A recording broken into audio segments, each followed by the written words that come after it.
So your GTM strategy looks solid on paper, and then you bring it to Asia, it quietly breaks. There's no backlash, there's no open rejections, it's just silence. So you thought that the playbook was scalable, but the friction here is not about the persona. It is about the power, the risk, the status, and most GTM leaders, they completely missed it. So most GTM teams, they kind of don't realize that they were designing for service level friction because that's what they were trained to expect. The global GTM frameworks that assume execution is the battle. You define your ICP, you align your sales and marketing, you build the funnel, you track the conversion, and it's tactical, it's measurable, it's process driven. But the friction in Asia is not tactical, it's political. It lives behind closed door, not inside the dashboard. So what happens when you bring that clean Western playbook into a power-sensitive, risk-averse environment? So let me show you what actually happens. So nobody says no, they just delay. Internal blockers aren't in the org chart. Be champions, they believe in you privately, but they will not go to bat publicly. And sometimes though, the silence isn't indecision, it's passive rejections.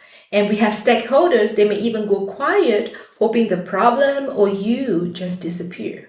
And meanwhile, your lovely team locks it as a warm interest and move the deal into the mid-funnel, start forecasting of it, but the deal is already dead and it just hasn't embarrassed you yet. So now here's where most GTM leaders, they get blindsided. They think that it is a cultural gap. Well, it's not. It's just a risk tolerance gap. So everyone protects the status in Asia. But in the US, the champions will take a visible swing, pitch a solution, own the risk, and maybe even fail and recover. But in Asia, it's a totally different story. We have failure that sticks. We have visibility that could be a liability. And we have rocking a boat, don't under respect, but it creates a greater distance. So if your champions at some point sounds cautious, dispassionate, or slow, well, we don't take it as they are unsure. At that point, they're just calculating the risk to status ratio. So let me be clear on this one.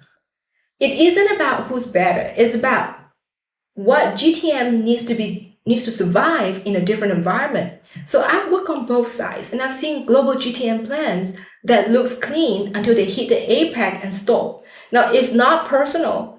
It's a design failure. So you're not selling in Asia unless you build for discretion, not declaration, and unless your motion protects the champion and not just convert the buyer. So if that's the case, what does a functional GTM motion actually look like in this region? Now, it starts by rethinking what success even means. So don't force your champions to own your solution. We want to help them test it quietly, safely, without exposure. We want to map who can block behind the scenes and not just who signs.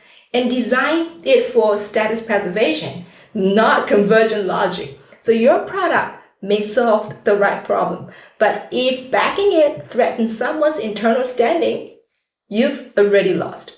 So Asia isn't rejecting your product, it's rejecting your motion. Now the global GTM fails here not because the marketing is hard or whoever are not buying it. It is because the playbook is blind to power, status, and survival behavior. So if your GTM doesn't account for internal politics, you're not scaling, you're just hoping. So the next episode, we unpack how AI is going to distort your GTM and you don't even see it. So hit subscribe. This is the Sales Rebel. No theater, just strategy that holds under pressure.